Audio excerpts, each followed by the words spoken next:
ang mga binabanggit po ng mga ahensya ng gobyerno, yung mga plano, importante po, it is done in record time.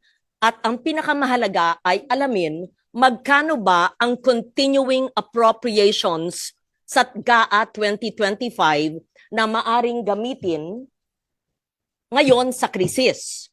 Pangalawa, ano ba ang nakaprovide sa GAA 2026 na pwedeng gamitin para sa krisis na ito? Huwag na tayo lost in translation or nagmamaang-maangan na may krisis. Until we define it as a crisis, we will not act in record time to save our people. So, each agency represented here must act as if we are in a crisis because we are in a crisis. Anybody who says, chill lang tayo, wala namang krisis. No. Halintulad ko sa climate crisis. Not now. If we never admit there's a climate crisis, we will not take care of our climate and environment.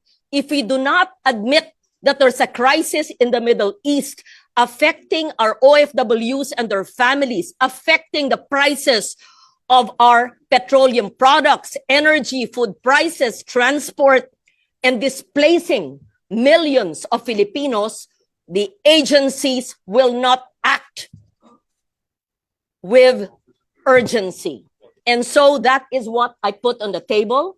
And what I would like to hear, Mr. Chair, is magkano ang pondong available? Hindi promise ha, hindi saro na walang NCA. From continuing appropriations in GAA 2025, and how much was appropriated? Because of course, we did not know there was going to be a crisis of soft, meaning assistance to fisher folks and farmers, contingency fund. The NDREAM fund can be used. Hindi naman yan lang sa bagyo. Yan ay pwede rin gamitin. But if we have appropriated it in GAA 2026, may pera na ba? And I know we don't have money yet because even DPWH projects are all FLR. So DBM must explain that as well. So every agency, whether agriculture or DMW or DOE, DOLE, yes. How do we cushion the impact? I lay that as my premise, Mr. Chair, and you being the chairman of the Committee on Finance, because we can have all these PowerPoints, pero pag kumakalam ang tiyan ng mga mangingisda, ng mga drivers, ng mga sa transport sector, ng lahat, ang dating middle class ay ngayon lower class na at hirap.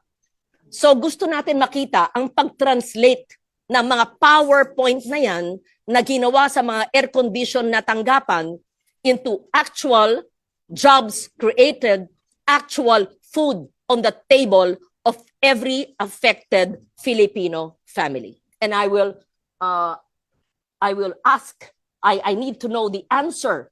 Dapat to on the ground ha, on the ground. Hindi tayo parang budget hearing tapos prospective. Paliwanag ng DTI, paliwanag ng DA, paliwanag ng DOE, paliwanag ng DBM, ipaliwanag ng lahat kung paano at ilan ang mapapakain natin. Kamukha sinabi, 40,000 farmers and fisher folks ang matutulungan ng subsidiya. Alam naman ng expert natin sa agrikultura at fisheries, hindi lang 40,000. Yung iba, hahayaan na lang natin mamatay o magutom. That's my opening statement pa lang at gusto ko malaman ang maliwanag on the ground na kasagutan. At isa pa, Mr. Chair, sigurado akong natanong mo na o tatanungin mo. Anong mga pondo sa 2025 ang hindi nagagamit na pwedeng wag na ito? Ano sa 2026 na tatawagin nating, I'll call a spade, luho na travel, party-party, cancelin lahat yan. At paano yung pamamaraan na ikalap yung pondong yan para ibigay Hindi lang sa piniling 40,000 na magsasakat mangingisda. Lahat. At lahat ng mga drivers, lahat ng mga apektado sa krisis na ito. And I bring it back to my first statement. We must first admit that there is a crisis for us, for all of us, to act with urgency. And we must admit that it can't be the usual way things are. And everybody in government, especially in the executive, must admit on regular times you are slow, painfully slow.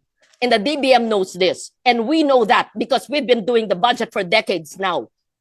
Your utilization, your implementation is so slow, with the exception of some agencies like DSWD. I think SecRex is the only cabinet member. When I call half a ring, he answers. And he's quick, he's on the ground, he knows what's happening. I wish everybody could emulate that. Yung iba nagatago. So having said that, Mr. Chair, I did not want to deliver a motherhood opening statement. I want to hear from DTI, how will you lower the prices of basic commodities? I want to hear from the DOF and BIR and DOE and ERC. How will you delete the collection of VAT on those that are not supposed to be VATable? And I hope you know what I'm talking about. You better be prepared. That's my opening statement, Mr. President. This applies to everyone, all the resource persons who are here. I hope to receive the answers in the next few minutes.